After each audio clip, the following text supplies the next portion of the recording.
বুখারীর বর্ণনা সাইয়্যিদুল ইস্তিগফার, কোন ব্যক্তি যদি সকাল বেলা পড়তে পারে, ওমান ক্বালাহা মিনাল লাইলি ওয়া হুয়া মুকিনুম বিহা, নবীজি বলেন সাইয়্যিদুল ইস্তিগফার যদি কোনো ব্যক্তি সকাল বেলা পড়ে, বিশ্বাসের সাথে যদি পড়ে, ইয়াকিনের সাথে যদি পড়ে, ফামাতা মিন ইয়াউমিহি ক্বাবলা আইয়ুমসিয়া, সন্ধ্যা হওয়ার আগে ওই দিনের বেলায় যদি সেই লোকটা মারা যায়, ফাহুয়া মিন আহলিল জান্নাহ, নবীজি বলেন ওই লোকটাকে যিনি জান্নাতি বানিয়ে দিবেন তিনি কে?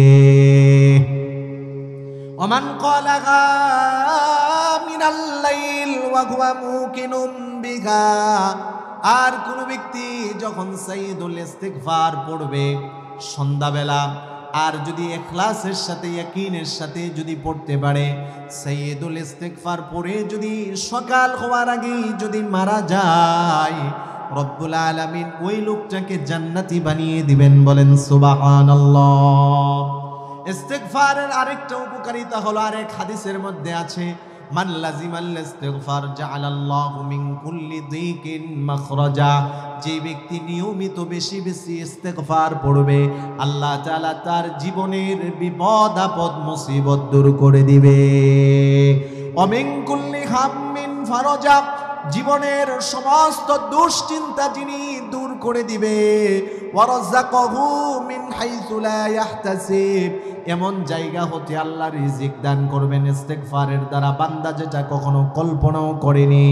ইস্তিগফারের আরেকটা উপকারিতা হলো, যতদিন আমরা ইস্তিগফার পড়ব, আমরা কতভাবেই শুনতেছি আমাদের দেশে দুর্ভিক্ষ আসবে, আমাদের দেশে এই বিপদ আসবে, ওই বিপদ আসবে, মুসিবত আসবে। আমাদের মাননীয় প্রধানমন্ত্রী পর্যন্ত আমাদেরকে সতর্ক করে দিয়েছেন। ও আমার জনগণ, 2023 সাল কিন্তু অভাবের সাল, বলছেন না চেয়ারম্যান সাহেব? এই যে অভাব আসতেই পারে, অসম্ভব কিছু না, অভাব আসতেই পারে, বিপদ আপদ মুসিবত দুর্ভিক্ষ এগুলো আসতেই পারে, এগুলো আল্লাহর পক্ষ থেকে আযাব আর গজব। বলেন ঠিক কিনা?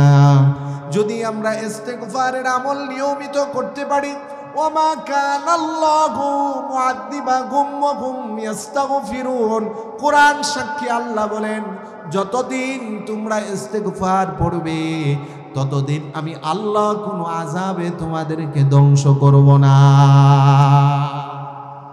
আল্লাহ আমাদেরকে ইস্তিগফারের আমল বেশি বেশি করার তৌফিক দান করো, আমিন।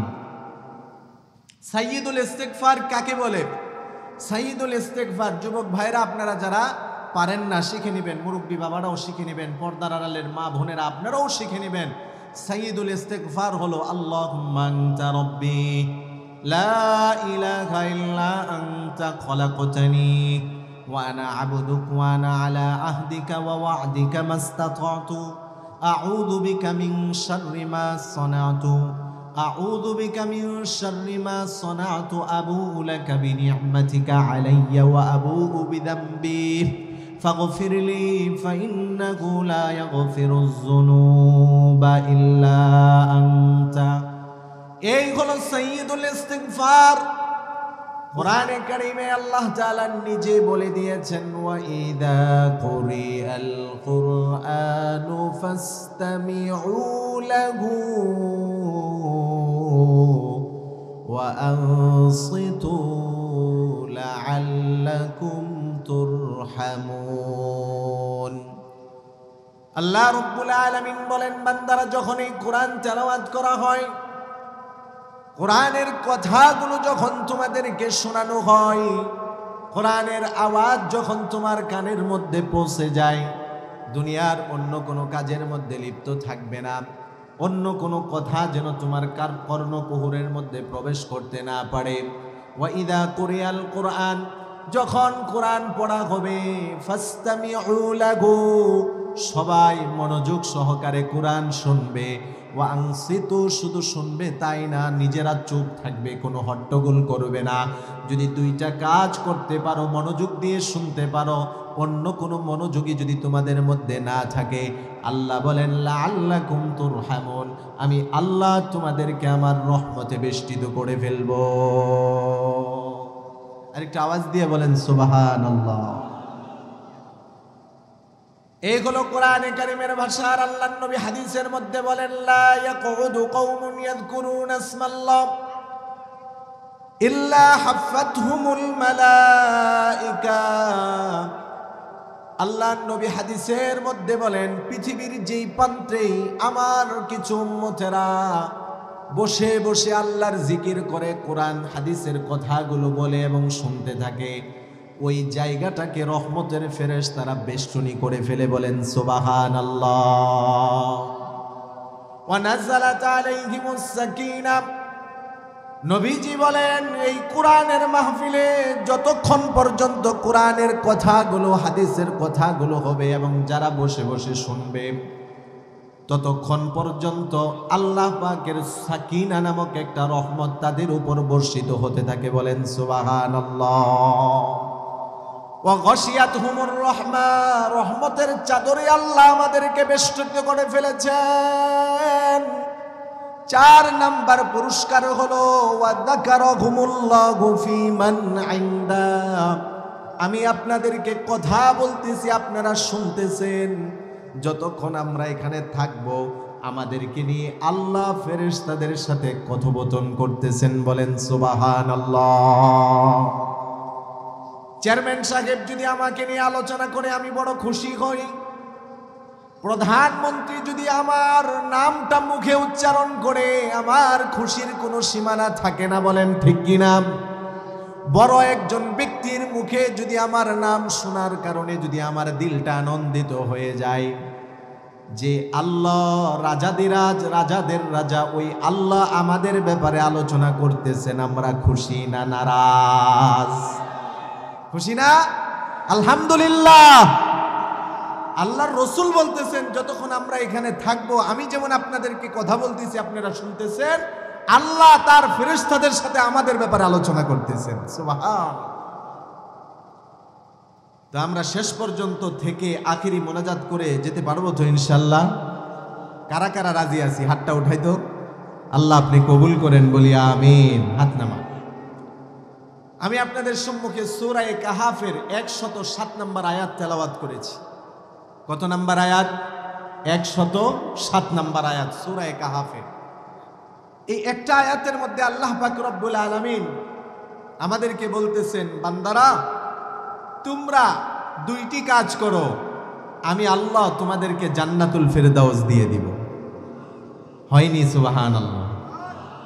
বান্দারা 2টি কাজ করো, আমি আল্লাহ তোমাদেরকে জান্নাতুল ফেরদাউস দিয়ে দিব। আমাদের কাজ কয়টি? 2টি। আল্লাহ রব্বুল আলামিন বলেন, ইন্নাল্লাযীনা আমানু ওয়া আমিলুস সালিহাতি কানাত লাহুম জান্নাতুল ফিরদাউসি নুজুলা। সূরা কাহাফের 107 নম্বর আয়াতের মধ্যে রব্বুল আলামিন বলেন, ও আমার পৃথিবীর বান্দা বান্দিরা, নারী হোক পুরুষ হোক, সবাই যদি 2টি কাজ করতে পারে, আল্লাহ রব্বুল আলামিন বলেন, আমি আল্লাহ তাদেরকে জান্নাতুল ফেরদাউস দিয়ে দিব। বলেন সুবহানাল্লাহ। জান্নাতুল ফেরদাউসের কথা কিন্তু আল্লাহ বলেছেন জান্নাতুল ফেরদাউস, সাধারণ কিন্তু কোনো জান্নাত নয়। জান্নাতুল ফেরদাউস জান্নাতের বর্ণনা দিতে গিয়ে হাদিসে কুদসির মধ্যে আল্লাহ তাআলা বলেন, আ'দাতু লিইবাদিয়াস সালিহিনা মা লা আইনুন রাআত ওয়া লা উযুনুন সামিআত ওয়া লা খাতারা আলা কলবি বাশার। জান্নাতের পরিচয় দিতে গিয়ে রব্বুল আলামিন বলেন, ও আমার দুনিয়ার বান্দা বান্দিরা, আমি আল্লাহ আমার নেককার বান্দা বান্দীদের জন্য এমন জান্নাত তৈরি করে রেখেছি, জান্নাতের মধ্যে এমন এমন নাজ নিয়ামত রয়েছে, যেই নাজ নিয়ামতগুলো পৃথিবীর কোনো চক্ষু কোনোদিন দেখেনি। বলেন সুবহানাল্লাহ। ওয়ালা উযুনুন সামিআত, দেখা তো দূরের কথা, রব্বুল আলামিন বলেন জান্নাতে আমি আল্লাহ আমার বান্দা বান্দীদের জন্য এমন নিয়ামত রাজি আমি প্রস্তুত করে রেখেছি, কোনো কান কোনোদিন এমন নিয়ামতের কথা শুনেও নি। আল্লাহু আকবার বলেন।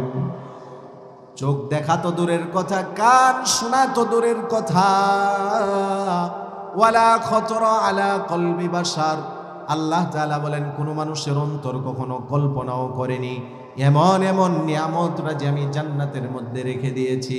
জান্নাতের 8টা স্তর রয়েছে, জান্নাতের 8 স্তরের মধ্যে সবচেয়ে শ্রেষ্ঠ স্তর হলো জান্নাতুল ফিরদাউস। আল্লাহ বলেন যারা 2টি কাজ করবে, ঈমান আনবে এবং নেক কাজ করবে, তাদেরকে আমি জান্নাতুল ফিরদাউসের সবচেয়ে জান্নাতের উচ্চ স্তরে জান্নাত দিয়ে দিব। কাজ কয়টি? কথা বলেন, কাজ কয়টি? আপনাদের মনোযোগে আছে তো? মনোযোগ সহকারে শুনে ওয়াজ কি এখানে রেখে যাবেন না বাড়িতে নিয়ে যাবেন? হ্যাঁ, নিয়ে যাবেন তো? মৃত্যু পর্যন্ত এই কথাগুলোর উপর আমল করার ইচ্ছা আছে তো? দেখেন আমাদের বাংলাদেশে অনেক মাহফিল হয়, আমাদের চেয়ারম্যান সাহেব প্রতিদিনই মাহফিল করে, অনেক মাহফিলে উনি মেহমান হিসাবে যান না? যাচ্ছেন। কিন্তু এত মাহফিল হওয়ার পরেও যে পরিমাণ মাহফিল থেকে আমাদের উপকৃত হওয়ার কথা ছিল, কিন্তু আমরা সেই ফল পাচ্ছি না। কথা বলেন ঠিক কিনা? মানুষের মধ্যে পরিবর্তন আসতেছে না। মানুষের মধ্যে গুনাহের যে একটা প্রবণতা দিনকে দিন বাড়তেছে, যেটা কমার কথা ছিল নাফরমানি, আল্লাহর সাথে বেয়াদবি কমার কথা ছিল, কোরআনের সাথে বেয়াদবি কমার কথা ছিল, রসুলের সাথে বিদ্বেষ কমার কথা ছিল, দিনকে দিন মানুষের মধ্যে এগুলো বাড়তেছে।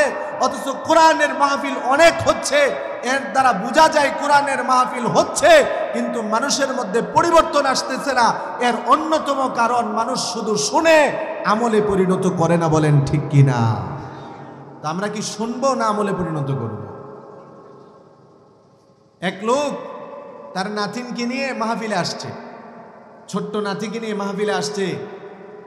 তো দাদা আর নাতি মাহফিলে আসার পরে হুজুর বয়ান করতেছে, দাইমি ফরজের মধ্যে একটা ফরজ হলো সব সময় হাঁটুর নিচে কাপড় থাকা, হাঁটু ঢেকে রাখা, এটা দাইমি ফরজ না? তো হুজুর এটা বয়ান করার পরে দাদাও বয়ান শুনেছে, নাতিও বয়ান শুনেছে।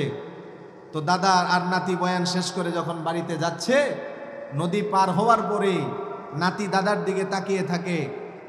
নাতি তাকিয়ে তাকিয়ে দাদাকে বলতেছে, দাদা একটু আগে হুজুর বয়ান করছে দাইমি ফরজের মধ্যে একটা হলো সব সময় হাঁটু ঢেকে রাখা, হাঁটুর নিচে কাপড় থাকা। দাদা তোমার লুঙ্গি কিন্তু হাঁটুর উপর উঠে পড়ছে। নাতি বলতেছে দাদাকে, দাদা বলতেছে 50 বছর ধরে ওয়াজ শুনি, নদীর ওই পারে রোজ ওই পারেই রাখি, এই পারে আনি না, আর তুই একদিন ওয়াজ শুনি এই পারে নিয়ে আসোস। আছে কিনা এমন মানুষ? কথা বলেন, আছে কিনা? তা আমরা কি ওয়াজ শুনে এখানে রেখে যাব নাকি আজীবনের জন্য নিয়ে যাব?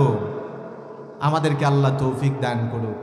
দেখেন এত কষ্ট করে আয়োজন করা হয়েছে, আমরাও কষ্ট করে এসেছি। যদি আমাদের পরিবর্তন না হয় কোনো লাভ নেই, কানের মজা দিয়ে কোনো লাভ নেই, দিলের মধ্যে বসাতে হবে। ঠিক কিনা বলেন? তো আমাদের কাজ করতে হবে কয়টি? 2টি। কাজ করতে হবে কয়টি? 2টি কাজ করলে আমাদেরকে যিনি জান্নাতুল ফিরদাউস দিবেন তিনি কে? এবার আসেন জান্নাতুল ফিরদাউস এটা কেমন জান্নাত? আল্লাহর নবী হাদিসের মধ্যে বলেন, ও আমার উম্মতেরা, যখন তোমরা আল্লাহর কাছে জান্নাত চাইবে, আমাদেরকে নবী দোয়া শিখিয়ে দিয়েছেন আমরা কিভাবে আল্লাহর কাছে জান্নাত চাইব।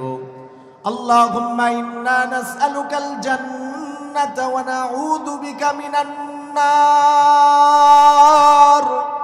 নবীজি আমাদেরকে দোয়া শিখিয়ে দিয়েছেন, ও আমার উম্মতের, আল্লাহর কাছে এভাবে তোমরা জান্নাত চাইবে। আল্লাহ জান্নাত চাই আর জাহান্নাম থেকে মুক্তি চাই। আরেক হাদিসের মধ্যে আছে, কোন ব্যক্তি যখন আল্লাহর কাছে এভাবে 3 বার জান্নাত চাইবে। কতবার? মান সাআলাল্লাহাল জান্নাতা 3 মাররাত। আল্লাহর নবী বলেন, আমার যে উম্মত আল্লাহর কাছে দৈনন্দিন 3 বার জান্নাত চাইবে, ক্বালাতিল জান্নাতু আল্লাহুম্মা আদখিলহুল জান্নাহ।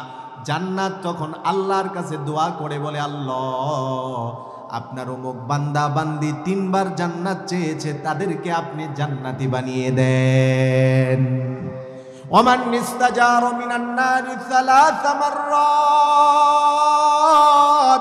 নবীজি বলেন, আমার যেই উম্মত আল্লাহর কাছে দৈনন্দিন 3 বার জাহান্নাম থেকে পানা চাইবে, ক্বালাতিন নারু জাহান্নাম আল্লাহর কাছে বলে, আল্লাহুম্মা আজিরহু মিনান নার, ও আল্লাহ আপনার ওই বান্দা বান্দি জাহান্নাম থেকে পানা চেয়েছে, আপনি তাদেরকে জাহান্নাম থেকে মুক্তি দিয়ে দেন। বলেন সুবহানাল্লাহ।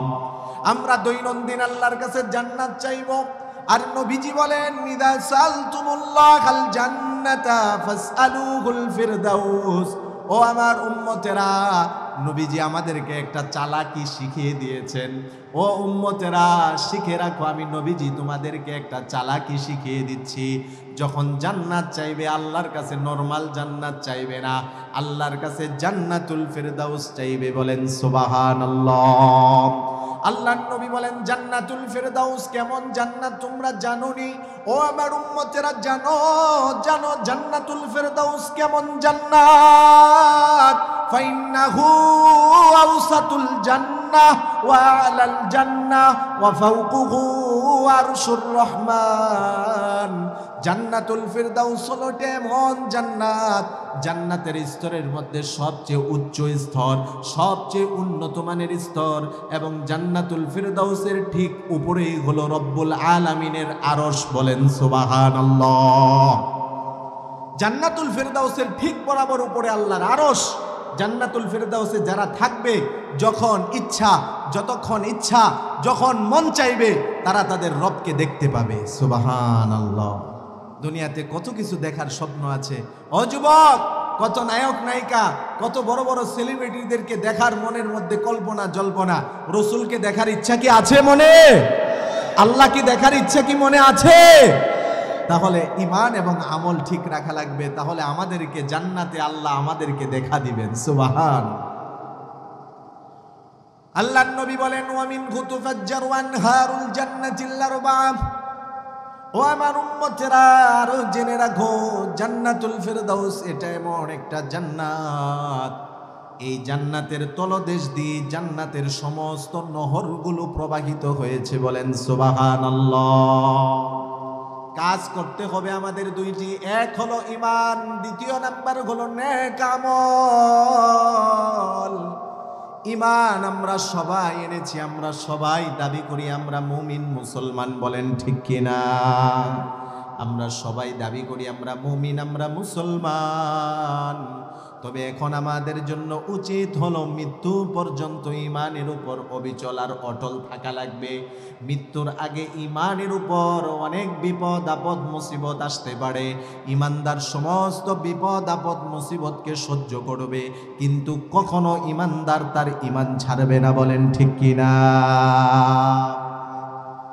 ঈমানদারের ঈমানের উপর এমন বিপদ আপদ মুসিবত আসতে পারে, আল্লাহর নবী আজ থেকে প্রায় ১৫০০ বছর আগেই বলেছেন, সায়াতি আলান নাসি জামানুন আস-সাবিরু ফীহি আলা দীনিহি কাল কাবিজি আলাল জামার। ও আমার উম্মতেরা, অচিরেই তোমাদের কাছে এমন একটা সময় চলে আসবে, এমন একটা জামানা তোমাদের কাছে চলে আসবে, যে সময়ের মধ্যে ঈমানের উপর অবিচল থাকা তোমার এমন কঠিন হয়ে যাবে, যেমন জ্বলন্ত কয়লা হাতের মধ্যে রাখা কঠিন। আমরা বর্তমানে যে সময়টা পার করতেছি, চতুর্দিকে ঈমান ধ্বংসাত্মক কাজগুলো হচ্ছে কি না? কথা বলেন, হচ্ছে কি না? চতুর্দিকে ঈমান ধ্বংসাত্মক কাজগুলো হচ্ছে। ইহুদি নাসারা বেঈমানরা সব সময় আমাদের ঈমানকে ধ্বংস করে দেওয়ার ষড়যন্ত্র আর পায়তারা চালাচ্ছে। ও মুসলমান, এই কঠিন জমানার মধ্যে ঈমানের উপর অটল থাকা এমন কঠিন, যেমন জ্বলন্ত একটা অঙ্গার হাতের মধ্যে রাখা কঠিন। কিন্তু যতই কঠিন হোক না কেন, মুমিন মুসলমান দুনিয়ার সব ফিতনা ফাসাদকে উপেক্ষা করে চলবে। ঈমানদার কখনো ঈমান ছাড়বে না। বলেন ঠিক কিনা? চতুর্দিকে আপনি তাকিয়ে দেখেন, ঈমান ধ্বংসাত্মক কাজ, ঈমান ধ্বংসাত্মক কাজ। কিভাবে মুমিন মুসলমানকে ঈমান থেকে দূরে সরানো যায়, কিভাবে তাদের মহামূল্যবান সম্পদ ঈমানটাকে নষ্ট করা যায়, কিভাবে কোরআন হাদিস থেকে মুমিন মুসলমানকে দূরে সরানো যায়। ইহুদি নাসারা আর ইসলাম বিদ্বেষীরা সব সময় এই ষড়যন্ত্র আর পায়তারা চালাচ্ছে। বলেন ঠিক কিনা? অন্যতম একটা কাজ হলো, অন্যতম একটা উপমা হলো, আমাদের বাংলাদেশে এখন যেটা হচ্ছে সেটা হলো বিশ্বকাপ। কথা বলেন না কেন? বিশ্বকাপ এটা এমন একটা খেলা, এই যে খেলা বিশ্বকাপ খেলা হচ্ছে, এই খেলার কারণে কি হচ্ছে জানেন? খেলার কারণে আমরা তো প্রতিদিন মাহফিল করি, আলহামদুলিল্লাহ দেখতে পাচ্ছি খেলা শুরু হওয়ার আগেও মাহফিলের মধ্যে ভরপুর উপস্থিতি ছিল, কিন্তু খেলাটা শুরু হওয়ার সাথে সাথেই উপস্থিতির সংখ্যা 3/2 কমে গিয়েছে। নাউজুবিল্লাহ বলেন। যুবক ভাইরা, আমি আপনাদেরকে বড় কষ্টের সাথে ভারাক্রান্ত হৃদয় নিয়ে বলে দিয়ে যাই, যেই খেলা মুমিন মুসলমানকে কোরআন তেলাওয়াত থেকে দূরে রাখে, যেই খেলা মুমিন মুসলমানকে কোরআন হাদিসের আলোচনা থেকে দূরে রাখে, যেই খেলা মুমিন মুসলমানকে নামাজ থেকে দূরে রাখে, যেই খেলা মুমিন মুসলমানকে জিকির আজকার থেকে দূরে রাখে, যেই খেলার কারণে বন্ধু বন্ধুকে হত্যা করে, যেই খেলাকে উপলক্ষ করে ভাই ভাইয়ের সাথে সম্পর্ক নষ্ট হয়, যেই খেলাকে উপলক্ষ করে কোটি কোটি টাকার জুয়া হয়, যেই খেলার মধ্যে শরীয়তের বিধান লঙ্ঘিত হয়, যেই খেলার মধ্যে দাজ্জালকে যারা প্রমোট করে তারা অংশগ্রহণ করে, ওই খেলা মুসলমানদের জন্য দেখা জায়েজ নেই। আপনি জানেন কাদেরকে আজকে সাপোর্ট করতেছেন? যুবক ভাইদেরকে বললে অনেকে রাগ করে, ব্যথা পায়। আপনি যতই ব্যথা পান, যতই কষ্ট পান, সত্য কথাগুলোর দায়িত্ব আমাদের বলা। আপনি ব্যথা পেলে আমাদের কিছু করার নেই, ঠিক কিনা বলেন? এটি আমাদের দায়িত্ব, আলেমদের দায়িত্ব সত্যটা মানুষকে বুঝিয়ে দেওয়া। তারপরে যদি কেউ মানে আলহামদুলিল্লাহ, না মানলে হেদায়েতের মালিক কি আমি? হেদায়েতের মালিক কে? আল্লাহ। কোন নবী রাসূলও কিন্তু হেদায়েতের মালিক ছিলেন না। আল্লাহর রসুলের কাছেও আল্লাহ কিন্তু হেদায়েতের মালিকানা দেননি। যদি দিতেন তাহলে ওনার আপন চাচা ঈমান ছাড়া কি মৃত্যুবরণ করতো না। এজন্য যুবক ভাইরা, আমার প্রতি রাগ করবেন না। আমি আপনাদের ভাই, আমি আপনাদের হিতাকাঙ্ক্ষী।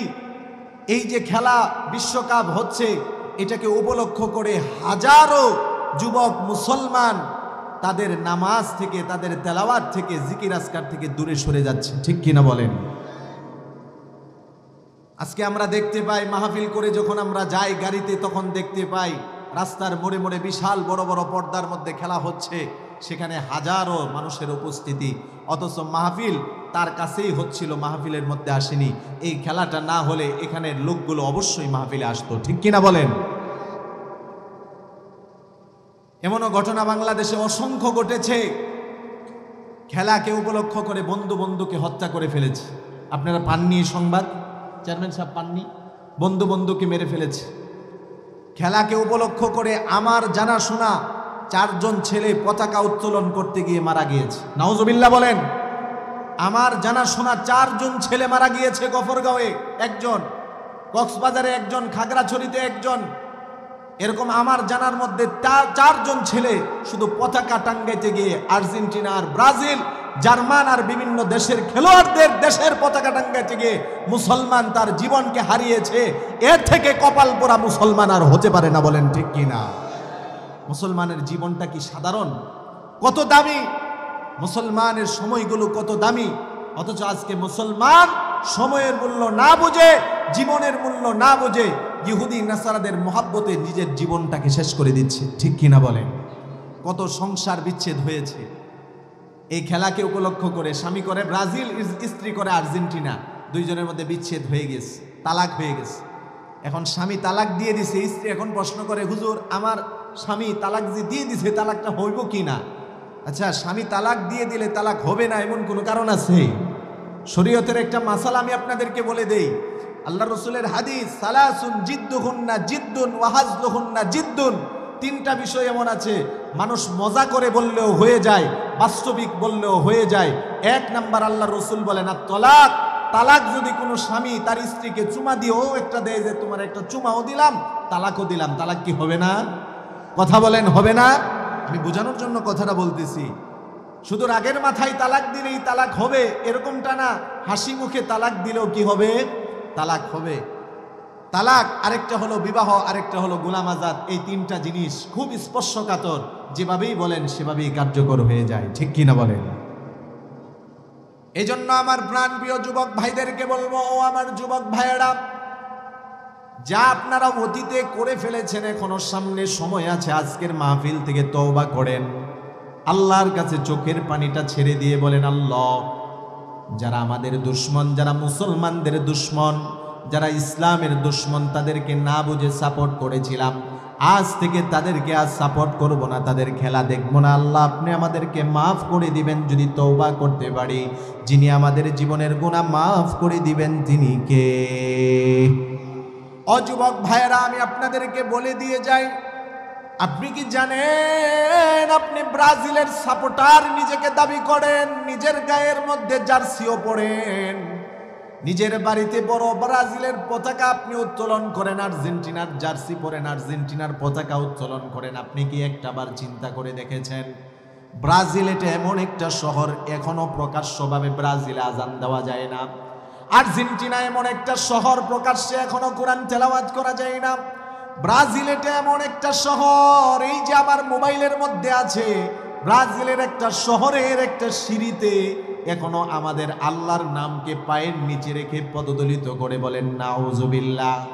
যেই দেশের খেলোয়াড়গুলো আজান সহ্য করতে পারে না, যেই দেশের মানুষগুলো ইসলাম সহ্য করতে পারে না, যেই দেশের মানুষগুলো আমাদের আল্লাহর নামকে পদদলিত করে, ওই দেশের কোনো খেলোয়াড়কে কখনো মুসলমান মোহাব্বত করতে পারে না। আজকে আপনি কাদের জন্য জীবন দিচ্ছেন, কাদের জন্য মূল্যবান সময়গুলো নষ্ট করে দিচ্ছেন ও যুবক ভাই? কাদের জন্য নিজেদের মধ্যে আপনি সম্পর্ক ছিন্ন করছেন? প্রায় এলাকায় খোঁজ খবর নিয়ে দেখলাম এলাকায় এলাকায় দ্বন্দ্ব লেগে গেছে, যুবকদের মধ্যে দ্বন্দ্ব। কি নিয়ে? আর্জেন্টিনা আর ব্রাজিল নিয়ে। ও ভাই, আপনি কি জানেন এই যে এই ইহুদিন নাসারারা সব সময় মুসলমানদেরকে ধ্বংস করার ষড়যন্ত্র করে, বলেন ঠিক কিনা? আরেকটা তথ্য আমি আপনাদেরকে দিয়ে যাই ও যুবক ভাইয়েরা, ও রাঙ্গামাটিবাসী, এই রাঙ্গামাটিতে আপনাদের এই এলাকায় আর কখনো আসতে পারি কিনা আমি জানি না। আপনাদেরকে একটা মেসেজ দিয়ে যাই, যতদিন বেঁচে থাকবেন মনে রাখবেন, আপনারা অনেকে ব্রাজিল সাপোর্ট করেন, আর্জেন্টিনা সাপোর্ট করেন। ব্রাজিলের একটা খেলোয়াড় নাম হলো নেইমার, আর্জেন্টিনার খেলোয়াড় নাম হলো মেসি। তাদের হাতের দিকে আপনি তাকিয়ে দেখবেন এক চোখের টেটু আঁকা। ব্রাজিলের খেলোয়াড় নেইমারের হাতের মধ্যেও টেটু আঁকা এক চোখের। এই যে এক চোখের টেটুর দ্বারা উদ্দেশ্য কি? উলামায়ে কেরাম আছেন, আপনারা প্রশ্ন করেন। এক চোখের টেটুর দ্বারা এই খেলোয়াড়রা বুঝিয়ে দিতে চায়, আজ থেকে ১৫০০ বছর পূর্বে আমাদের নবী দাজ্জাল সম্পর্কে আমাদেরকে বলেছেন, সতর্কবাণী করেছেন। শুধু আমাদের নবী না, সমস্ত নবীরা সব উম্মতদেরকে দাজ্জালের ফিতনা সম্পর্কে সতর্ক করেছেন। আমাদের নবী দাজ্জালের ব্যাপারে বলার পরে এটাও বলে দিয়েছেন, ও আমার উম্মতেরা জেনে রাখো, দাজ্জাল কিন্তু অন্ধ হবে, এক চোখ কানা হবে। যারা শরীরের মধ্যে এক চোখের টেটু আঁকে ওরা কিন্তু দাজ্জালকে প্রমোট করে, বলেন ঠিক কিনা? আর দাজ্জালকে প্রমোট করে এমন কোন ব্যক্তিকে কোন মুসলমান সাপোর্ট করলে তার মাসালা কিন্তু বড় কঠিন আসে। শুধু এতটুকুই বলবো, আল্লাহর রাসূলের হাদিস, আল মারউ মা মান আহাব্বা, যার সাথে যার মোহাব্বত তার সাথেই তার কিয়ামত। আজকে যদি আলেমদেরকে মোহাব্বত করেন, আজকে যদি নবীর উত্তরাধিকারী যারা ওয়ারিস যারা তাদেরকে মোহাব্বত করেন, সাহাবায়ে কেরামকে মোহাব্বত করেন, রাসূলের মোহাব্বত যদি অন্তরে থাকে, আল্লাহর মোহাব্বত আর ভালোবাসা যদি অন্তরে থাকে, আল্লাহর কসম করে বলবো রাসূলের সাথে আপনার জান্নাত হবে। সুবহানাল্লাহ। ভাইরা আমার, মুরব্বী বাবারা আমার, বুখারী শরীফের একটা হাদিস আমি আপনাদের সামনে পেশ করি। নবীজির কাছে একজন সাহাবী এসে প্রশ্ন করলো, ইয়া রাসূলুল্লাহ মাতাস সাআ, কিয়ামত কখন হবে? আচ্ছা, এখানে আপনারা যারা আছেন আপনারা কি কেউ জানেন কিয়ামত কবে হবে? কেউ জানি না। ইন্নাল্লাহা ইনদাহু ইলমুস সাআ, কিয়ামত কখন হবে, কবে সংগঠিত হবে, এটার একমাত্র জ্ঞান যিনি জানেন তিনি কে? একজন সাহাবী এসে নবীজিকে প্রশ্ন করলেন, ইয়া রাসূলুল্লাহ, ইয়া হাবিবাল্লাহ, মাতাস সাআ, কিয়ামত কখন হবে, কখন কিয়ামত সংগঠিত হবে? নবীজি এবার প্রশ্ন করলেন উল্টা ওই ব্যক্তিকে, উত্তর না দিয়ে প্রশ্ন করলেন, ওমা আদাত্তা লাহা, কিয়ামত কবে হবে এটা তোমার জানার বিষয় না, তুমি কিয়ামতের জন্য কি প্রস্তুতি নিয়েছো সেটা আগে বলো। ওই সাহাবী এবার নবীর প্রশ্নের উত্তরে বলে, লা শাইআ ইল্লা আন্নী উহিব্বুল্লাহ ওয়া রাসূলা। ওই সাহাবী বলে, ইয়া রাসূলুল্লাহ, ইয়া হাবিবাল্লাহ, গো নবীজি, কিয়ামতের জন্য কোনো প্রস্তুতি আমি নেইনি। আমার জীবনে বেশি নামাজ নেই, বেশি রোজা নেই, বেশি ইবাদত নেই, তবে আমার প্রস্তুতি কিয়ামতের জন্য একটা আছে। আমি ভালো করে আমার দিলের মধ্যে বসিয়ে নিয়েছি, আমি আল্লাহকে ভালোবাসি এবং তার রসুলকে ভালোবাসি। বলেন সুবহানাল্লাহ। আল্লাহর নবী এটা শোনার পরে বলে দিলেন, আল মারউ মা'a মান আহাব্বা, আল মারউ মা'a মান আহাব্বা, আনতা মা'a মান আহবাবতা। ও আমার সাহাবী, সত্যি যদি তোমার অন্তরে আল্লাহর মহাব্বত থাকে, সত্যি যদি তোমার অন্তরের মধ্যে আমি আল্লাহর রসুলের মহাব্বত থাকে, তাহলে তুমিও জেনে রাখো তোমার হাসর নাসর তার সাথেই হবে যার প্রতি তোমার মহাব্বত। বলেন সুবহানাল্লাহ। হযরত আনাস বলেন, এই হাদিসটা শোনার পরে আমরা এত বেশি খুশি হলাম, এত বেশি খুশি হলাম, ইসলাম ধর্ম গ্রহণ করার পরে এত বেশি খুশি আমরা কোনোদিন হইনি। আল্লাহু আকবার বলেন। এই জন্য যুবক ভাইদেরকে একটা মেসেজ দিয়ে যায়, ও যুবক ভাইয়েরা, জীবনে যতদিন বেঁচে থাকবো অন্তরের মধ্যে মহাব্বত আর ভালোবাসা থাকবে আল্লাহ এবং তার রসুলের প্রতি। বলেন ঠিক কিনা? আল্লাহ এবং আল্লাহর রসুলের প্রতি মহাব্বত সবচেয়ে বেশি অন্তরে থাকা লাগবে। কেননা আল্লাহ নিজে কোরআনে কারিমের মধ্যে বলেন, ওয়াল্লাযীনা আমানু আশাদ্দু হুব্বাল লিল্লাহ, যারা ইমানদার তাদের অন্তরের মধ্যে আমি আল্লাহর মহাব্বত সবচেয়ে বেশি। বুখারী শরীফের 14 নম্বর এবং 15 নম্বর হাদিসের মধ্যে আল্লাহর নবী বলেন, ওয়াল্লাযী নাফসি বিয়াদিহি লা ইউমিনু আহাদুকুম হাত্তা কুনা হাব্বা ইলাইহি মিন ওয়ালিদিহি ওয়া ওয়ালাদিহি ওয়ান নাসি আজমাইন। বুখারীর 14 নম্বর এবং 15 নম্বর হাদিস। আল্লাহর নবী বলেন, ওই আল্লাহর কসম করে বলি যার হাতে আমার জীবন, ও আমার উম্মতেরা, যতক্ষণ পর্যন্ত তোমার সন্তানের চেয়ে, তোমার মা বাবার চেয়ে, দুনিয়ার সমস্ত মানুষের চেয়ে, সব কিছুর থেকে তোমার অন্তরে আমি নবীর মহাব্বত বেশি যদি না হয়, তুমি পরিপূর্ণ ইমানদার হতে পারবে না। বলেন নাউযুবিল্লাহ। দিলের মধ্যে সবচেয়ে বেশি মহাব্বত হতে হবে নবীর প্রতি, ঠিক কিনা বলেন? সাহাবায়ে কেরামের জীবনী দেখেন। ও যুবক ভাইয়েরা, একজন যুবক সাহাবীর ঘটনা আমি আপনাদের সামনে উল্লেখ করতেছি। অধিকাংশ আমার সামনে যারা আছে তারা সবাই যুবক, এই জন্য একজন যুবক সাহাবীর ঘটনা আমি আপনাদের সামনে উল্লেখ করব। নবীজির একজন যুবক সাহাবী ছিল, নাম ছিল তার আব্দুল্লাহ। মক্কার মধ্যে জাবালে খাদরাওয়াত নামে একটা জায়গা ছিল। জাবালে খাদরাওয়াতের মধ্যে এই যুবক সাহাবী আব্দুল্লাহর বাড়ি ছিল। এই আব্দুল্লাহ ইসলাম ধর্ম গ্রহণ করার পূর্বে তার নাম ছিল আব্দুল উজ্জা। নবীজির ব্যাপারে শুনেছে, নবীজির ব্যাপারে জেনেছে, নবীজির মায়াবী চেহারা দেখে নবীজির প্রেমে পড়ে গিয়েছে, নবীজির হাতে হাত রেখে কালিমা পড়ে মুসলমান হয়েছে। আমার আপনার নবী, আমার আপনার কলিজার টুকরা নবী রহমাতুল লিল আলামিনের চেহারা এত সুন্দর ছিল, এত সুন্দর ছিল, কোন নবীর চেহারা দেখে কোন কাফের, কোন মুশরিকরা ইমানদার হয়নি।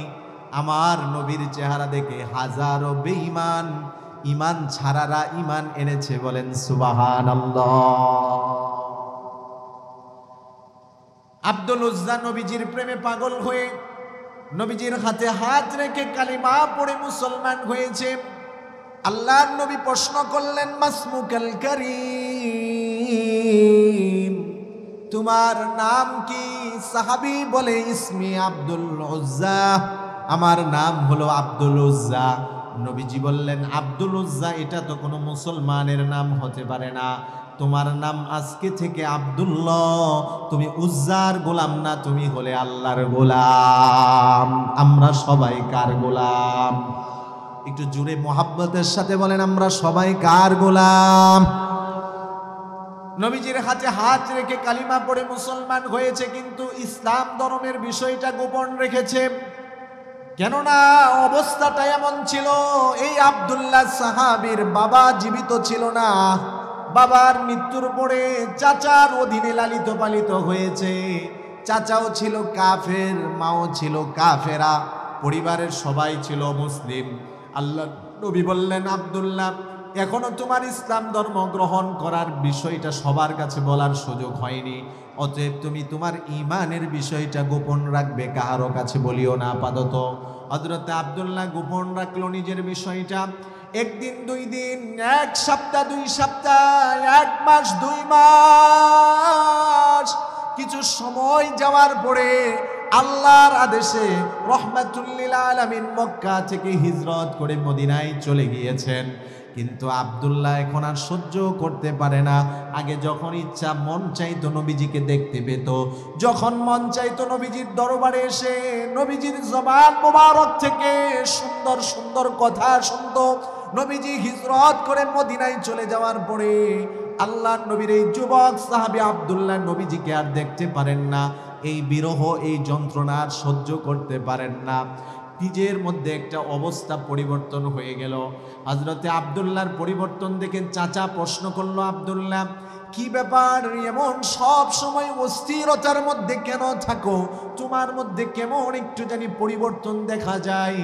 তুমি কি মুহাম্মদের হাতে হাত রেখে ইসলাম ধর্ম গ্রহণ করেছ? চাচার প্রশ্নের উত্তরে আব্দুল্লাহ কোনো চিন্তা না করে বলে দিল, ও চাচা, এতদিন গোপন রেখেছি, আর গোপন রাখার সময় নেই। আমি আর সহ্য করতে পারছি না। নবীজির বিরহ আর নবীজির প্রেম আমার অন্তরে অনেক বেশি। আমিও আপনাকে জানিয়ে দিলাম চাচা, আমি ইসলাম ধর্ম গ্রহণ করেছি। বলেন আল্লাহু আকবার। হযরত আব্দুল্লাহ এই কথা বলার পরে চাচা এমন মারধর শুরু করে দিল। চাচা তার ভাতিজা আব্দুল্লাহকে মারতে মারতে রক্তাক্ত করে ফেলল। হযরত আব্দুল্লাহ চাচার দিকে ফিরে বলতেছে, চাচা আপনি মনে মনে ভাবতেছেন আমাকে মারলে হয়তো আমি ঈমান ছেড়ে দিব। না না না না না না চাচা, একটা জীবন কেন, 1000টা জীবন হলেও দিয়ে দিব, আমি আব্দুল্লাহ ঈমান ছাড়ব না। আল্লাহু আকবার। আব্দুল্লাহ বলে, চাচা মারো, মরতে রাজি, ঈমান ছাড়তে রাজি না। ঈমানদার আমরাও বলে দিতে চাই, মৃত্যু পর্যন্ত ঈমানের উপর অবিচল থাকবো, ঈমান ধরে রাখবো। প্রয়োজনে যদি ফাঁসির দড়িতে ঝুলতে হয় ঝুলে জীবন দিব, ঈমান ছাড়ব না। রাজি আছেন তো ইনশাল্লাহ? ঈমান তো আমাদের কাছে অনেক দামি। এই ঈমান নামক মহাদৌলত যদি যার্রা পরিমাণ আমার মধ্যে থাকে, যার্রা পরিমাণ ঈমান নিয়ে যদি মৃত্যুবরণ করতে পারি, যার্রা পরিমাণ ঈমানের বদৌলতে এই দুনিয়ার 10 দুনিয়া পরিমাণ যিনি জান্নাত দিয়ে দিবেন তিনি কে? সুবহানাল্লাহ। চাচা মারধর করে আর আব্দুল্লাহ বলে, চাচা যতই মারো না কেন, ঈমান আমি ছাড়ব না, ঈমান আমি ছাড়ব না। চাচা যখন বুঝতে পারলো আব্দুল্লাহকে মারধর করলেই তো আব্দুল্লাহ ঈমান ছাড়বে না, আব্দুল্লাহকে এবার অন্যদিকে ভয় দেখানো লাগবে। চাচা বলতেছে, আব্দুল্লাহ আমরা কিন্তু অনেক ধনী মানুষ, তোমার বাবা নেই, সমস্ত বাবার সম্পত্তি তুমি পাবে। আব্দুল্লাহ আমি তোমার চাচা, আমার কোনো সন্তানাদি নেই, আমার সমস্ত সম্পদের উত্তরাধিকারী কিন্তু তুমি। যদি ঈমান না ছাড়ো তোমাকে সম্পদ থেকে বঞ্চিত করে ফেলবো। চাচার এই কথা শুনে আব্দুল্লাহ মুস্কি হাসি দিয়ে বলে, চাচা আপনি কি বলেন? আমার বাবার সম্পত্তি আর আপনার সম্পত্তি কেন, পুরা পৃথিবীর মালিক যদি আমাকে বানিয়ে দেওয়া হয় তারপরেও মুহূর্তের সময়ের জন্য আমি ঈমান ছাড়ব না। বলেন আল্লাহু আকবার। কেননা আব্দুল্লাহ চাচাকে জানিয়ে দিল আমাদের নবী রাহমাতুল লিল আলামিন আমাদেরকে জানিয়েছেন, ও উম্মতেরা যার্রা পরিমাণ ঈমান নিয়ে যদি মৃত্যুবরণ করতে পারো, এই দুনিয়ার 10 দুনিয়া পরিমাণ জান্নাত দিয়ে দেওয়া হবে। চাচা যখন বুঝতে পারলো না আব্দুল্লাহ সম্পত্তি মাহরুম করলেও ঈমান ছাড়বে না, এবার চাচা বলল, আব্দুল্লাহ যা যা বের হয়ে যা, বাড়ি থেকে বের হয়ে যা, তোর সাথে আজ থেকে আমার কোনো সম্পর্ক নেই, তোর মারও কোনো সম্পর্ক নেই, বের হয়ে যা। আব্দুল্লাহ বলে, চাচা চলে গেলাম, কিন্তু তারপরেও আমি ঈমান ছাড়ব না। আব্দুল্লাহ যখন চলে যায়, চাচা এবার পিছন দিক দিয়ে আবার ডাক দিল, আব্দুল্লাহ এদিকে আয়। তুই বাড়ি থেকে বের হয়ে যা, তোকে আমি কোনো বাধা দিব না। তবে তোর শরীরে যে কাপড়টা আছে এই কাপড়টা কিন্তু তোর টাকায় কেনা না। তোর শরীরে যে কাপড়টা এই কাপড়টাও কিন্তু আমি চাচা তোকে কিনে দিয়েছি। বাড়ি থেকে বের হয়ে যা, গায়ের জামা কাপড়টা খুলে আমাকে দিয়ে যা। এই কথাটা বলার পরে আব্দুল্লাহ আকাশের দিকে তাকিয়ে বলে, আল্লাহ,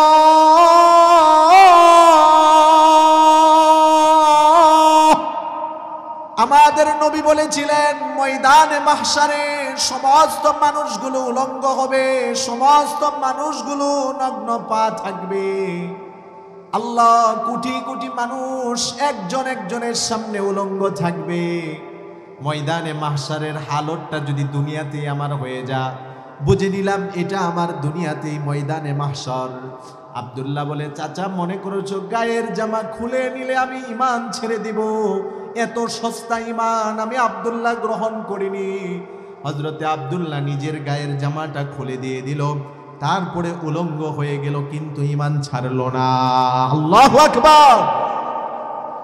হযরতে আব্দুল্লাহ রাদিয়াল্লাহু তাআলা আনহু লজ্জাস্থানটা হাতে ডেকে মার কাছে গিয়ে দেখলো, মা, ও মা। মা সন্তানের ডাকে সাড়া দিয়ে যখন আসলো, মা তাকিয়ে দেখে বয়স্ক ছেলে আব্দুল্লাহর গায়ের মধ্যে কোনো কাপড় নেই। মা লজ্জায় মাথাটা নিচে নামিয়ে দিল। কি হলো আব্দুল্লাহ তোর? এবার আব্দুল্লাহ বলে, মা, ঈমান আনার কারণে চাচা মারধর করেছে, ঈমান আনার কারণে চাচা আমাকে বাড়ি থেকে বের করে দিয়েছে, ঈমান আনার কারণে চাচা আমাকে আমার শরীরের কাপড়টা পর্যন্ত খুলে নিয়েছে। মা, ও মা, আমি সব ছেড়ে দিয়েছি, ঈমান ছাড়িনি। মা গো, আমি আর কোনোদিন তোমার হক নিয়ে মার হক নিয়ে মার দাবি নিয়ে তোমার কাছে আসবো না। ও মা, আজকে লজ্জাস্থান ঢাকার জন্য আমাকে একটা কাপড় দাও। ভিতর থেকে হযরতে আব্দুল্লাহর মা একটা কম্বলের টুকরা দিয়ে দিল। হযরতে আব্দুল্লাহ কম্বলের টুকরাটাকে দুই খণ্ড করে নিজের শরীরটাকে আবৃত করে ফেললেন। এরপর থেকে ওনার উপাধি হয়ে গেল আব্দুল্লাহ জুল বাজাদাইন, আব্দুল্লাহ দুই কাপড়ের টুকরাওয়ালা আব্দুল্লাহ। রক্তাক্ত শরীরটা নিয়ে দুইটা কাপড় দিয়ে শরীরটাকে ডেকে হযরতে আব্দুল্লাহ মক্কা থেকে হাঁটা শুরু করে দিলেন মদিনায়। পায়ে হেঁটে হেঁটে দীর্ঘ পথ পাড়ি দিয়ে মদিনায় পৌঁছে গেলেন। মদিনায় পৌঁছার পরে বিশ্বনবী রাহমাতুল লিল আলামিন তাহাজ্জুদের নামাজের জন্য উঠেছেন। তাহাজ্জুদের নামাজ আদায় করবেন নবীজি। হঠাৎ করে দূরে তাকিয়ে দেখলেন কে যেন অন্ধকারের মধ্যে দাঁড়িয়ে আছে। আল্লাহর নবী ডাক দিলেন, কে তুমি, কে? হযরতে আব্দুল্লাহ কাছে আসার পরে আল্লাহর নবী বললেন, কে তুমি? আব্দুল্লাহ বলে, আনা আব্দুল্লাহ। কোন আব্দুল্লাহ? ওগো নবী, আমি তো ওই আব্দুল্লাহ যার নাম ছিল আব্দুল উজ্জা, আপনি আব্দুল্লাহ নামকরণ করেছেন। আল্লাহর নবী বলে, ও আব্দুল্লাহ, তুমি না অনেক মোটা সোটা ছিলে, নাদুস নুদুস ছিলে, এই অবস্থা কেন? হযরতে আব্দুল্লাহ বলে, ইয়া রাসূলুল্লাহ, ঈমান আনার কারণে চাচা আমাকে মারধর করেছে, ঈমান আনার কারণে আমাকে রক্তাক্ত করেছে, ঈমান আনার কারণে চাচা বাড়ি থেকে বের করে দিয়েছে, ঈমান আনার কারণে চাচা আমার গায়ের পোশাক পর্যন্ত খুলে নিয়েছে। ওগো নবীজি, আল্লাহকে সাক্ষী রেখে বলি, একটা মুহূর্তের জন্য আমি ঈমান ছাড়িনি। বলেন আল্লাহু আকবার। নবীজি এবার হযরত আব্দুল্লাহকে বললেন, আব্দুল্লাহ, তোমার লস হয়নি, লস হয়নি, সব ছেড়েছো, ঈমান রেখেছো, তুমি দুনিয়ার সবচেয়ে লাভবান। হযরতে আব্দুল্লাহকে আল্লাহর নবী আসহাবে সুফফার অন্তর্ভুক্ত করে দিলেন। আসহাবে সুফফার সাহাবায়ে কেরামের সাথে হযরতে আব্দুল্লাহ থাকতে লাগলেন। হযরতে আব্দুল্লাহ মাঝে মাঝে কোরআন তেলাওয়াত করতো আর জোরে জোরে চিৎকার করতো।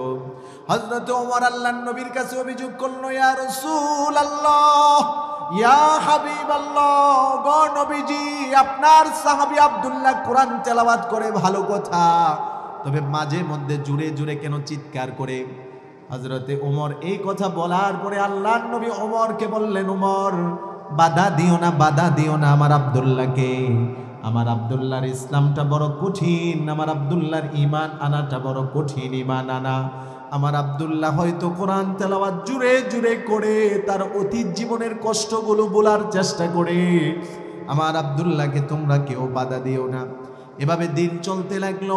হঠাৎ করে তাবুকের যুদ্ধের ডাক চলে আসলো। সাহাবায়ে কেরামকে নিয়ে নবীজি তাবুকের প্রান্তরে গেলেন। হযরতে আব্দুল্লাহ যখন তাবুকের প্রান্তরে নবীজি যাবেন, সাহাবায়ে কেরাম সবাই যার যার সাধ্য মতে হযরতে আল্লাহর রাসূলের কাছে তাদের সম্পদ দিতেছেন, চাঁদা দিতেছেন যুদ্ধে যাওয়ার জন্য। হযরতে আব্দুল্লাহ এসে খালি হাতে নবীজির পাশে দাঁড়িয়ে বলে, ইয়া রাসূলুল্লাহ, আমি তো অনেক ধনী ছিলাম, আমার তো অনেক সম্পদ ছিল, কিন্তু আজকে তো আমার কোনো সম্পদ নেই, আমি তো দেওয়ার মতো আমার কিছুই নেই। তবে আপনি আল্লাহর কাছে দোয়া করেন, আমি মাল দিতে পারি নাই, তাতে কি হয়েছে? আল্লাহর রাস্তায় যেন আল্লাহ আমার জীবনটা কবুল করে নেয়। আমি জান দিব, আমি মাল দিতে পারি নাই, তাতে কি হয়েছে? আমি আমার জানটা আল্লাহর রাস্তায় দিতে চাই, আমি শহীদ হতে চাই। আপনি আল্লাহর কাছে দোয়া করেন, আল্লাহ যেন আমাকে শহীদ হিসাবে কবুল করে। সুবহানাল্লাহ। ও যুবক ভাইরা, সাহাবায়ে কেরামের অন্তরের মধ্যে কি আশা ছিল, কি বাসনা ছিল, আর আমাদের অন্তরে কি? সাহাবায়ে কেরাম কোন পতাকা উত্তোলনের জন্য জীবন দিয়েছে, আর আমরা কাদের পতাকা উত্তোলনের জন্য জীবন দেই? ও যুবক ভাইরা, এই যে ঘটনাটা বলার আমার উদ্দেশ্য হলো এটা, সাহাবায়ে কেরাম কি করেছেন আর আমরা কি করতেছি। আল্লাহ বলেন, আমিনু কামা আমানান নাস, ও ঈমানদাররা ঈমান আনো, যেমন মানুষেরা ঈমান এনেছে। মানুষ বলতে মুফাসসিরিনে কেরামগণ বলেন, নবীর সাহাবীরা যেমন ঈমান এনেছে তেমন ঈমান আনো, তাহলে তোমাদের ঈমানটা গ্রহণযোগ্য হবে। আল্লাহর নবীর সাহাবী আব্দুল্লাহ বলে, ইয়া রাসূলুল্লাহ, মাল দিতে পারিনি, তাতে কি হয়েছে? জানটা দিয়ে দিব, আপনি আমার জন্য শহীদ হওয়ার দোয়া করেন। আল্লাহর নবী দোয়া করে, আল্লাহুম্মা হাররিম দামাহু আলাল কুফার। নবীজি দোয়া করলেন, আল্লাহ আমার আব্দুল্লাহর রক্তকে কাফেরদের উপর আপনি হারাম করে দেন। হযরত আব্দুল্লাহ আশ্চর্য হয়ে গেলেন, ইয়া রাসূলুল্লাহ, দোয়া চাইলাম আপনি আমার জন্য শহীদ হওয়ার দোয়া করবেন, আপনি তো আমার জন্য উল্টা দোয়া করতেছেন। আপনি করতেছেন যে কাফেরদের জন্য আমার রক্ত যেন হারাম হয়, মানে কাফেররা যেন আমাকে কোনো আঘাত করতে না পারে। আমি তো শাহাদাতের তামান্না করার জন্য আপনার কাছে দোয়া চাইলাম। নবীজি বললেন, আব্দুল্লাহ, দিলে দিলে তো শাহাদাতের তামান্না আছে, সমস্যা নেই। কাফেররা তোমাকে মারলেই যে তুমি শহীদ হবে তাই না, দিলে দিলে খালেস ইখলাসের সাথে যদি কেউ শাহাদাতের তামান্না রাখে, বিছানায় মরলেও আল্লাহ তাকে শহীদি মৃত্যু দান করে। আরো আসতে বলেন সুবহানাল্লাহ। নবীজির হাদিস, মান সাআলাল্লাহ আশ-শুহাদা শাহাদাতা, মান সাআলাল্লাহ আশ-শাহাদাতা খালিসাম মিন কলবিহি। আল্লাহর নবী বলেন, যে ব্যক্তি অন্তরের অন্তঃস্থল থেকে শাহাদাত আল্লাহর কাছে কামনা করবে। ও যুবক ভাইরা, আপনাদের দিলের মধ্যে কি আশা আছে আমি জানি না, আমার অন্তরে আশা আছে, আল্লাহ আমার মৃত্যুটা যেন আপনার রাস্তায় হয়, আমার শরীরের টুকরাগুলো অংশগুলো যেন কেউ খুঁজে না পায়। আল্লাহ আপনি আমাদেরকে শাহাদাতের মর্যাদা দান করে দিয়েন, বলি আমিন। আল্লাহর নবী বলেন, মান সাআলাল্লাহ আশ-শাহাদাতা খালিসাম মিন কলবিহি। অন্তরের অন্তঃস্থল থেকে আল্লাহর কাছে যারা শাহাদাতের কামনা করবে, বাল্লাগাহুল্লাহু মানজিলাতাশ শুহাদা, আল্লাহ রব্বুল আলামিন তাদেরকে শহীদের মর্যাদায় পৌঁছে দিবেন। সুবহানাল্লাহ। ওয়া ইন মাতা আলা ফিরাশি, বিছানায় যদি মারা যায় তারপরেও তাদেরকে আল্লাহ কোথায় পৌঁছে দিবেন? শহীদের মর্যাদায়। তো হযরতে আব্দুল্লাহ যখন বললেন, ইয়া রাসূলুল্লাহ, আমার জন্য দোয়া করেন, আল্লাহ রাসূল উল্টা দোয়া করলেন। তাবুকের প্রান্তরে গেলেন, সাহাবায়ে কেরামকে, যুদ্ধ আর হলো না, কাফেররা পলায়ন বরণ করেছে। কিন্তু ওই তাবুকের প্রান্তরে নবীজির এই কলিজার টুকরা সাহাবী হযরতে আব্দুল্লাহ অসুস্থ হয়ে পড়েছিলেন। হযরতে আব্দুল্লাহ অসুস্থ হওয়ার পরে নবীজি দেখতে গেলেন, কেননা আল্লাহর নবী সাহাবায়ে কেরামকে এমন মহাব্বত, এমন আদর, এমন ভালোবাসতেন, বাবা সন্তানকে যেমন মহাব্বত করে তার থেকে অনেক গুণ বেশি নবীজি সাহাবীদেরকে ভালোবাসতেন। আল্লাহর নবী যখনই শুনলেন আব্দুল্লাহ জ্বরে আক্রান্ত, নবীজি চলে গেলেন। যাওয়ার পরে দেখলেন আব্দুল্লাহ এমন অসুস্থ, আব্দুল্লাহর আর বেশি সময় বাকি নেই। নবীজি বুঝতে পারলেন আমার সাহাবী আর দুনিয়ার মধ্যে বেশি সময় থাকবে না। আল্লাহর নবী সাহাবায়ে কেরামকে বললেন, ও সাহাবীরা দাও দাও, আমার আব্দুল্লাহকে আমার পায়ের মধ্যে তোমরা শুইয়ে দাও। নবীজি হযরতে আব্দুল্লাহকে পায়ের মধ্যে এভাবে রেখে আব্দুল্লাহর দিকে তাকিয়েছিলেন। হযরতে আব্দুল্লাহ নবীজির দিকে তাকিয়ে আছেন। আব্দুল্লাহ নবীজির দিকে তাকিয়ে থেকে সাহাবায়ে কেরাম সবাই উপস্থিত বলা বলি শুরু করে দিল, দেখো এমন কাজ থেকে আমরা তো কখনো নবীজিকে দেখার সৌভাগ্য হয়নি।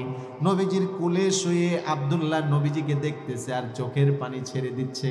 হযরতে আব্দুল্লাহ নবীজিকে বলে, ইয়া রাসূলুল্লাহ, আমি আমার বাড়ি ছেড়েছি, মাল ছেড়েছি, আমার কাপড় ছেড়েছি, আপনি আমার প্রতি খুশি আছেন কিনা? আল্লাহর নবী বললেন, আব্দুল্লাহ আমি তোমার প্রতি খুশি, আর তুমি সুসংবাদ নাও, আমি আমার যে উম্মতের উপর খুশি আমার আল্লাহ তার প্রতি খুশি। বলেন সুবহানাল্লাহ। হযরতে আব্দুল্লাহর ইন্তেকাল হয়ে গেল। আল্লাহর নবী সাহাবায়ে কেরামকে বললেন, ও সাহাবীরা, আমার আব্দুল্লাহর গোসলের ব্যবস্থা করো, কাফন তাকে পরিয়ে দাও। নবীজি বললেন, তাকে দুনিয়ার সাধারণ কাফন পরাবে না। আল্লাহর নবীর ব্যবহৃত দুইটা চাদর সাহাবায়ে কেরামকে দিয়ে বললেন, ও সাহাবীরা যাও যাও, আমার আব্দুল্লাহকে আমার ব্যবহৃত এই দুইটা চাদর কাফন স্বরূপ পরিধান করিয়ে দাও। বলেন আল্লাহু আকবার। সাহাবায়ে কেরাম একজন একজনের সাথে বলা বলি শুরু করে দিল, ও দেখেছো তোমরা, দ্বীনের জন্য যে যতটুকু কুরবানি করবে, দ্বীনের জন্য যে যতটুকু ত্যাগ করবে, আল্লাহ তাকে তার কয়েক গুণ বেশি পুরস্কার দান করবে। হযরতে আব্দুল্লাহ দ্বীনের জন্য, ইসলামের জন্য, ঈমানের জন্য নিজের গায়ের পোশাক ছেড়ে দিয়েছিল। আল্লাহ তাকে এমন পুরস্কার দান করেছে যে তার মৃত্যুর পরে তার শরীরের কাফন হয়েছে নবীজির ব্যবহৃত পোশাক। নবীজির ব্যবহৃত পোশাক ওনার গায়ের মধ্যে কাফনের কাপড় স্বরূপ পেঁচিয়ে সাহাবায়ে কেরাম ওনাকে ব্যবস্থা করলেন। আল্লাহর রাসূল বললেন, এই তোমরা কেউ কবরে নামবে না, আমার আব্দুল্লাহর তো কেউ নেই। এমনি ইসলামী শরীয়তের মাসালা হলো যে যার প্রিয়জন মারা গেছে সেই কবরে নামে তাকে নামাবে, ঠিক কিনা বলেন? বাবা মারা গেলে ছেলে নামে, ছেলে মারা গেলে কে নামে? বাবা নামে। তো আল্লাহর নবী বললেন, আমার আব্দুল্লাহর তো কেউ নেই, আমি আমার আব্দুল্লাহর আপন, আমি আজকে নামবো, আমার আব্দুল্লাহর লাশ আমার হাতে দাও, আমি নিজে কবরে রাখবো। সুবহানাল্লাহ, কি ভাগ্য, কি জীবনটা গঠন করেছে হযরতে আব্দুল্লাহ। নবীজি কবরে নামলেন, সাহাবায়ে কেরাম লাশ দিল, আল্লাহর নবী লাশটা রেখে আল্লাহর কাছে দোয়া করলেন, আল্লাহুম্মা ইন্নী আমসাইতু আনহু রাদিন ফারদ আনহু। ও আল্লাহ, আমি আমার আব্দুল্লাহর প্রতি খুশি আছি, আপনিও আমার আব্দুল্লাহর প্রতি খুশি হয়ে যান। এই দৃশ্য দেখে সালমান ফারসি, ওমর রাদিয়াল্লাহু তাআলা আনহু, ওনাদের মতো বড় বড় ব্যক্তিরা মাটিতে গড়িয়ে গড়িয়ে কান্না শুরু করে দিল। আকারে আজকে যদি আব্দুল্লাহর লাশ না হই আমি সালমান ফারসির লাশ হতো, কলবাত হতো। আজকে যদি আব্দুল্লাহর লাশ না হই আমি উসমানের লাশ হতো, কত ভালো হতো। ও যুবক ভাইয়েরা, এই যে এই যুবক সাহাবীর জীবনী থেকে আমরা এটা নিতে পারি, জীবন যদি দিতে হয় একমাত্র একজনের রাস্তায় দিব, তিনি কে? মনে থাকবে তো ইনশাল্লাহ? কোনো অপসংস্কৃতিতে, কোনো রকমের বেহায়া বেলাল্লাপনায় আমরা যুবকরা অংশগ্রহণ করব না ঈমান আমাদের আছে মহামূল্যবান সম্পদ, মৃত্যু পর্যন্ত ঈমানের উপর অবিচল থাকবো। এই হলো এক অংশ। দ্বিতীয় অংশ হলো নেক আমল। দ্বিতীয় অংশ কি?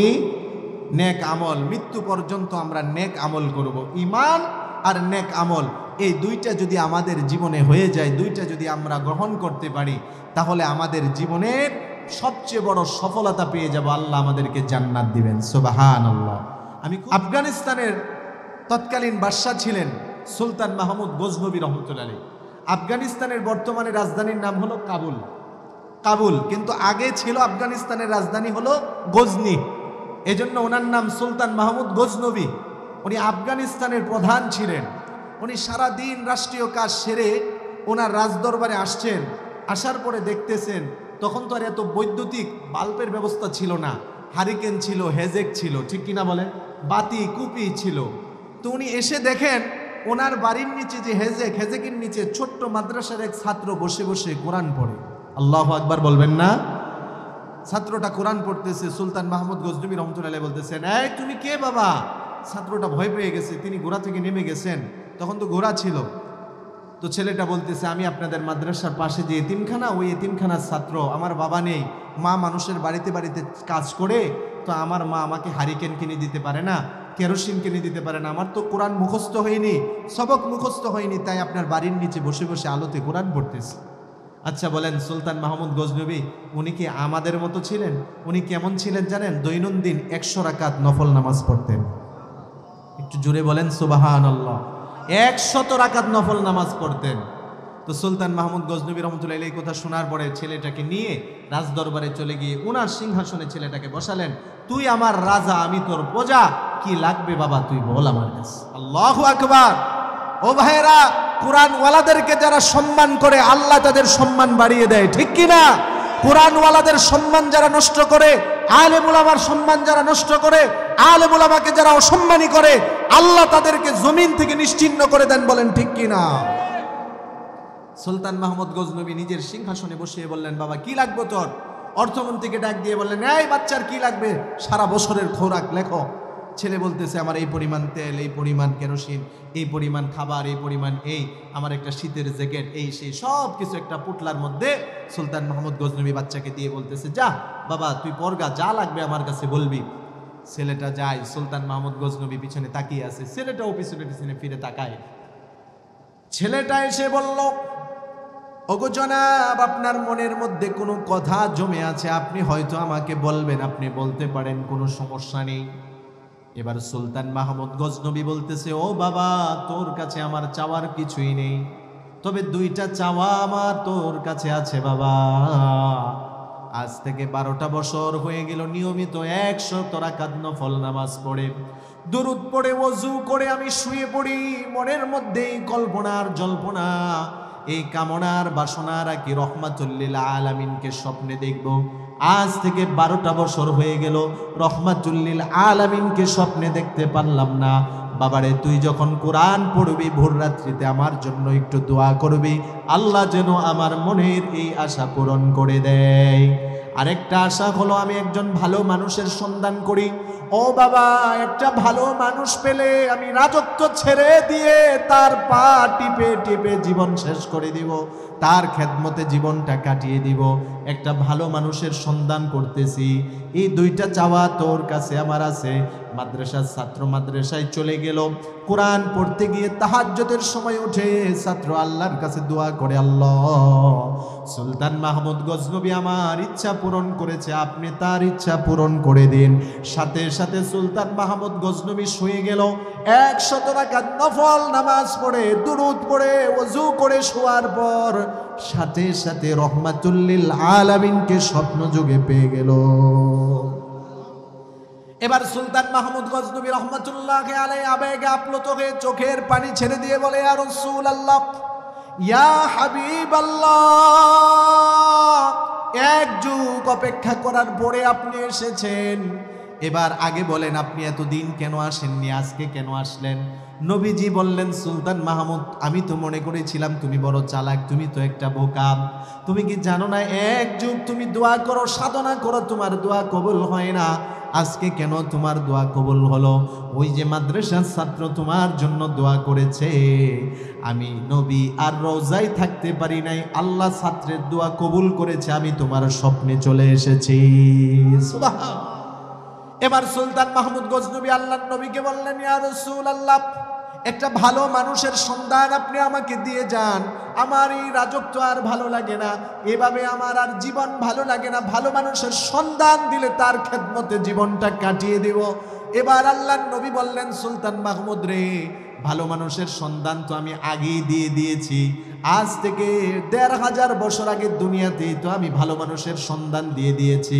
খায়রুকুম মান তাআল্লামাল কুরআনা ওয়া আল্লামা, তোমাদের মধ্যে যারাই সবচেয়ে শ্রেষ্ঠ, যারা কোরআন পড়ে কোরআন পড়ায়, ঠিক কি না?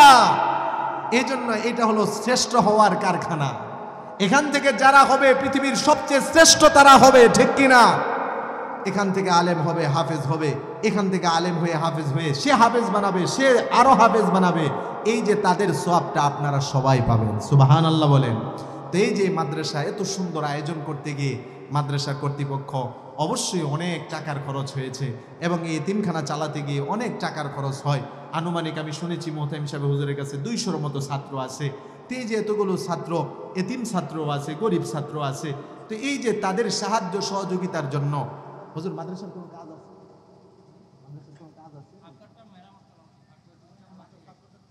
হ্যাঁ, মাদ্রাসার হালকা কিছু মেরামত করানো লাগবে। তো এই জন্য আমি বেশি সময় নেব না। আমাদের প্রধান আলোচক কারি শরীফুল হজরত মাওলানা কারি শরীফুল ইসলাম মুলাইদি সাহেব খুব সুন্দর সুললিত কণ্ঠে আপনাদেরকে আলোচনা করবেন। রাত তো প্রায় 12টা হয়েই গেছে, এমন সময় মাহফিল শেষ হয়ে যা। তো আপনারা থাকবেন তো শেষ পর্যন্ত ইনশাল্লাহ?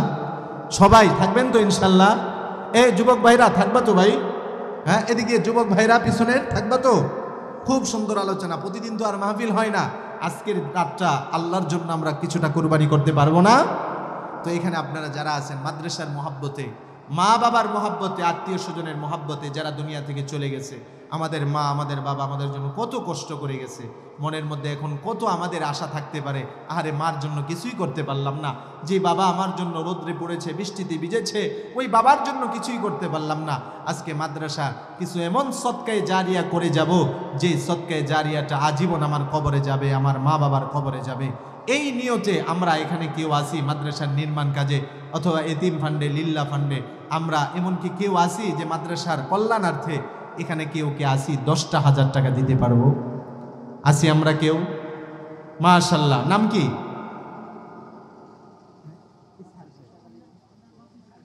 সবাই বলি মারহাবা। ইসহাক আলী মাস্টার চৌধুরী সাহেব না? আপনার আব্বা আম্মা আছে স্যার? আব্বা আম্মা নাই? আয় আল্লাহ, আপনার একজন বান্দা মুহাব্বতের ভাই, আমাদের মাস্টার ভাই ইসহাক আলী মাস্টার ভাই কথাটা শোনার সাথে সাথে মাদ্রাসার কল্যাণের জন্য 10,000 টাকা দান করবে। আয় আল্লাহ, আপনি ভাইয়ের দানকে কবুল করুন, মঞ্জুর করুন, বলি আমিন। নগদ 1000? মাশাআল্লাহ, নগদ 1000। আল্লাহ তাআলা ভাইয়ের দানকে কবুল করুক, মঞ্জুর করুক, বলি আমিন। আয় আল্লাহ, জানমালে বরকত দান করুন। ভাইয়ের মা বাবা কেউ দুনিয়ার মধ্যে নেই। আয় আল্লাহ, ইসহাক আলী ভাইয়ের আব্বা আম্মার কবরটাকে আপনি জান্নাতের বাগিচা বানিয়ে দিন। মা বাবা আমাদের জন্য কত কষ্ট করে, নিজেরা না খেয়ে আমাদেরকে খাওয়াই, নিজেরা না পড়ে আমাদেরকে পড়াই, নিজেরা না ঘুমিয়ে আমাদেরকে ঘুম পাড়ায়, কত কষ্ট করেছে, কত মেহনত করেছে। আল্লাহ, আজকে সেই মা বাবা অন্ধকার কবরে পড়ে আছে। আল্লাহ, জানি না কি অবস্থা। আয় আল্লাহ, ইসহাক ভাইয়ের আব্বা আম্মার কবরকে আপনি জান্নাতের বাগিচা বানিয়ে দিন, বলি আমিন। আয় আল্লাহ, ভাইয়ের জান মালে বরকত দান করে দিন। আয় আল্লাহ, পরিবার পরিজন সন্তানাদি সবাইকে কবুল করে নিন। দুনিয়াতে লক্ষ লক্ষ কোটি কোটি টাকার মালিক বানিয়ে দিন, বলি আমিন। আর কি আছি ভাই, বেশি সময় নেব না। আর কি আছি যে হুজুর মাদ্রাসার কল্যাণার্থে আমিও 10,000 টাকা অংশগ্রহণ করলাম। আসি ভাই? আর কেউ? মাদ্রাসার কল্যাণার্থে, এতিমদের জন্য, অসহায় গরিবদের জন্য। মাদ্রাসার রান্নাঘর একদম ভেঙে গিয়েছে। 10 বস্তা সিমেন্ট অথবা 10 বস্তা সিমেন্ট দিব, টাকা না, আপনি সিমেন্ট দিন। 10 বস্তা সিমেন্ট দিব অথবা সিমেন্টের টাকা দিব, এরকম কেউ আছি? আসি ভাই কেউ? যে 10 বস্তা সিমেন্ট, 10 বস্তা সিমেন্ট তো 10,000 টাকার কম, অনেক 5,000 6,000 টাকা। আচ্ছা, তো 10-এর থেকে কম কম চলে আসছে। আমরা মাদ্রাসার নির্মাণের জন্য, কল্যাণের জন্য 5,000 টাকা কে দিতে পারবো ভাই? ভাই, টাকা পয়সা দন্দলত এগুলো কোনো কিছুই আমার সাথে যাবে না। সব কিছুর থেকে যাবে, রয়ে যাবে এমন একটা পোশাক আমাকে পরিধান করিয়ে দেওয়া হবে, যে পোশাকের কোনো কি নেই, পকেট নেই, সব থেকে যাবে। আজকে যা করে যাব, যা দান করে যাব, এটাই আমার কবরে যাবে, আজীবন সওয়াব যাবে, আজীবন। আপনি আপনার সম্পদ রেখে যাবেন, আপনার সন্তানাদি ভালো কাজে লাগাবে, এরকম কোনো গ্যারান্টি নেই। আছে কত সন্তান বাবার রেখে যাওয়া সম্পদ হারাম কাজে লাগাচ্ছে। আর কে আসি ভাই, কেউ আসি 10 বস্তা সিমেন্ট? মহিলারা আছে, হ্যাঁ, আমাদের অনেক মা বোনেরা নাকি এসেছে। সময়ের সংক্ষিপ্ততার কারণে মা বোনদের ব্যাপারে অনেক কিছু বলার ইচ্ছা ছিল, বলতে পারিনি। ইনশাল্লাহ ভবিষ্যতে তৌফিক হলে, সুযোগ হলে, হায়াতে থাকলে ইনশাল্লাহ বলবো। তো মা বোনদের মধ্য থেকে যদি কেউ থাকেন যে আমরা 10,000 টাকা অথবা 5,000 টাকা আমার মার নামে, বাবার নামে, অথবা ছেলের নামে, অথবা স্বামীর নামে আমরা দান করব, আপনারা আপনাদের নামটা আমাদের স্টেজে পৌঁছিয়ে দিতে পারেন। এখানে নেই অনেক মানুষ মাশাল্লাহ, আপনাদের মধ্যে এমন কেউ নেই যে 5,000 টাকা, 10,000 কমিয়ে দিলাম, 5,000 টাকা, 5,000 টাকা আল্লাহর রাস্তায় আমরা দান করব।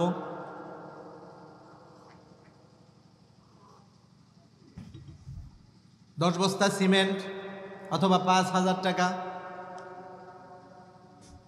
আলহামদুলিল্লাহ, এদিকে আমি তো দেখলাম আপনারা অনেক ভালো মনের মানুষ, আপনাদের মন ভালো, আপনাদের আচরণ ব্যবহার খুব ভালো, আলহামদুলিল্লাহ, উদার মনের মানুষ আপনারা। আপনারা অতিথি আপ্যায়ন, আমাদেরকে যথেষ্ট আপ্যায়ন করেছেন, কদর করেছেন, আলহামদুলিল্লাহ, এটা ভোলার মতো না। তো আরও খুশি হব যদি আপনারা কিছু দিনের কাজে অংশগ্রহণ করেন। আলহামদুলিল্লাহ, সবাই দেন, সবসময় দেন। তো আসি আমরা কেউ, আচ্ছা কমায়া দিলাম 3,000 টাকা, 3,000। কেউ আসি যে আমার মা বাবার নামে অথবা আমার সন্তানাদি, আমার পরিবার পরিজন, তাদের নামে 3,000 টাকা দিব, এমন কেউ আসি? 3,000।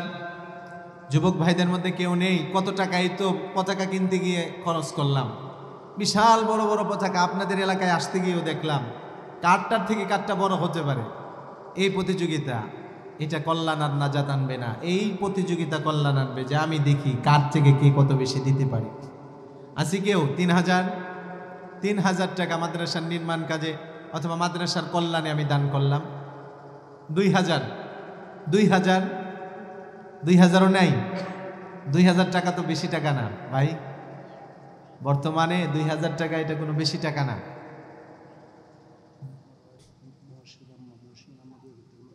মাশাআল্লাহ, মহসিনের আম্মা। আচ্ছা আপনার ওয়াইফ? আচ্ছা আচ্ছা আচ্ছা, মাশাআল্লাহ, সবাই বলি মারহাবা। হ্যাঁ, আচ্ছা আচ্ছা, 1,000 টাকা লিখে রাখেন ভাই, নগদ 1,000, 1,000 বাকি। নাম কি ভাই? আচ্ছা, তো আমাদের ভাই, আপনার নাম? আমাদের ভাই মুস্তফা কামাল ভাই, ওনার আহলিয়া, ওনার সন্তান মহসিন, তার নামে 2,000 টাকা নগদ দান করেছে, বলি মারহাবা। আয় আল্লাহ, আপনি দানকে কবুল করুন, মঞ্জুর করুন, জান মালে বরকত দান করুন, পরিবারের মধ্যে সুখ শান্তি রহমত বরকত দ্বারা ভরপুর করে দিন। আয় আল্লাহ, ওনাদের যত আত্মীয় স্বজন কবরবাসী সবাইকে আপনি মাফ করে জান্নাতুল ফেরদাউসের বাসিন্দা বানিয়ে দিন। আয় আল্লাহ, ওনাদের ছেলে মহসিনকে আপনি কবুল করে নিন। আয় আল্লাহ, মা বাবার ইচ্ছা অনুযায়ী দুনিয়ার মধ্যে সফলতা অর্জন করার তৌফিক দান করে দিন, বলি আমিন। আরেক ভাই নাম জানি কি? 2,000। হাফিজুল ইসলাম ভাই 2,000। 1,000 নগদ, 1,000 বাকি। আল্লাহ আপনি কবুল করুন, মঞ্জুর করুন, বলি আমিন। আয় আল্লাহ, ভাইয়ের যত আত্মীয় স্বজন অন্ধকার কবরবাসী হয়ে গিয়েছেন সবাইকে মাফ করে জান্নাতুল ফেরদাউসের বাসিন্দা